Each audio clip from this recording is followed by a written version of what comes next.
কার এত বড় সাহস আমার দড়িতে হাত দিচ্ছে? হাতকে কিন্তু একদম দুই ভাগ করে ফেলবো। এই ছেলে, কে তুমি? আমার পরিচয় দিয়ে আপনি কি করবেন? এভাবে রাস্তায় দাঁড়িয়ে মাস্তানি করছো কেন? আরে মাস্তানির কি দেখছেন?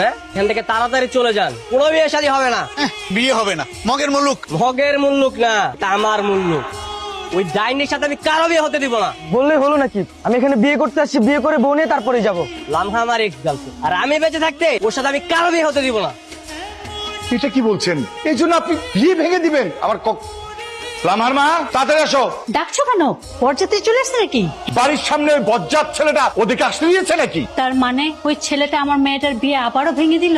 দেখো, তোমার মেয়েকে রাখো। কি হয়েছে বাবা? মার সাথে তো চিৎকার চেঁচামেচি করছো কেন? একটু পরে যে আমার শ্বশুর বাড়ি থেকে লোকজন আসবে, তারা যদি তোমাদের এসব কাণ্ড কারখানা দেখে তাহলে কি ভাববে বলো তো? শ্বশুর বাড়ি আর তোকে চোখে দেখতে হবে না। আমি বারবার নিষেধ করেছিলাম বাড়ির সামনে ওই ছেলেটার সাথে প্রেম করবি না। তার মানে শান্তকে আবার ঝামেলা পাকিয়েছে? ঝামেলা করবে না? তুই ওই ছেলেটার সাথে প্রেম করে ওকে ঝুলিয়ে রেখেছিস। আজকে এর একটা বিহিত করে ছাড়বো। মতেন, বাড়ি থেকে বের হ। কি ওসমান ভাই, কি হয়েছে? কোনো সমস্যা? তোমার ছেলে কি আমার মেয়ের বিয়ে হতে দেবে না? আজকে আমার মেয়ের বিয়ে বরযাত্রীকে তোমার ছেলে ভয় দেখিয়ে, রামদা দেখিয়ে তাড়িয়ে দিয়েছে। এই কাজটা কি করা ঠিক হয়েছে? কেন ঠিক হয়নি? ওনাদের মেয়ে যে আমার সাথে প্রতারণা করে আরেকটা ছেলেকে বিয়ে করছে, সেটাকে ঠিক করছে? আমি তো বাধা দিবই। অবশ্যই বাধা দিবি। তুই আমার ছেলে, কোনো অন্যায় মেনে নিবি না। কিন্তু আমি তোমাকে বিয়ে করবো না। আমাকে বিয়ে করবো না বললেই হবে? হ্যাঁ, আমার জীবনটা নষ্ট করে এখন আমার সাথে ছিনিমিনি খেলছো, আরেকটা ছেলেকে বিয়ে করবে? তুমি কি চাও না আমি একটা ভালো ছেলেকে বিয়ে করি? না, চাই না। প্রেম যেহেতু আমার সাথে করেছো, আমার জীবন নষ্ট করেছো, বিয়ে আমাকেই করতে হবে তোমার। এভাবে আর কতদিন? যেখানে তোর বিয়ে ঠিক করি, ছেলেটা সেখানে ঝামেলা সৃষ্টি করে।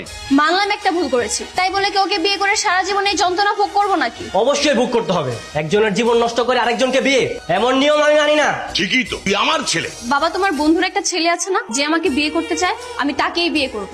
কিন্তু তুই তো সেই ছেলেটাকে পছন্দ করিস না। এখন করব।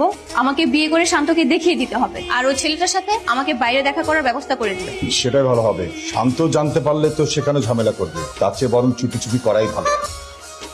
আচ্ছা ধরুন কেউ আপনাকে ভয় দেখে আমাকে বিয়ে করতে নিষেধ করে, তাহলে আপনি কি করবেন? একটা তুড়ি মেরে সব উড়িয়ে দিব। হ্যাঁ, দেখি কত বড় সাহস, আয়না বিয়ে করতে। ফোনে কথা বলছে। হ্যাঁ চলুন, আমরা অন্য কোথাও যেয়ে বসি। অন্য কোথাও যেয়ে লাভ নেই, তুমি যেখানেই যাবে আমি সেখানেই পৌঁছে যাবো। ফোনে কথা বলছে, বারবার শুধু মিস্টেক হয়ে যাচ্ছে। আচ্ছা শোনো, আমি তাহলে আমার বাবা মাকে তোমাদের বাসায় যেতে বলি। বাবাকে নিয়ে আসো না, দেখি না কত বড় সাহস, একদম হাত পা কেটে খাম্বায় ঝুঁক দিব। এখন তো মনে হচ্ছে আমাদেরই কাউন্টার দিচ্ছে। এই ছেলে, এই তোমার সমস্যা কি? তখন তোকে দেখছি আমাদের বিরক্ত করে যাচ্ছ। এই তোর এত বড় সাহস, মুখে মুখে কথা বলছিস? এই ছেলে, তুমি জানো আমি একটা ফোন দিলে তোমার কি হতে পারে? কি হবে ভাইয়া? এটা দেখিয়ে লাভ কি? আমি হচ্ছে ওর এক্স বয়ফ্রেন্ড, আর আমি থাকতে ওকে কেউ বিয়ে করতে পারবে না। বাবা, আমি একটা বুদ্ধি পেয়েছি। এবার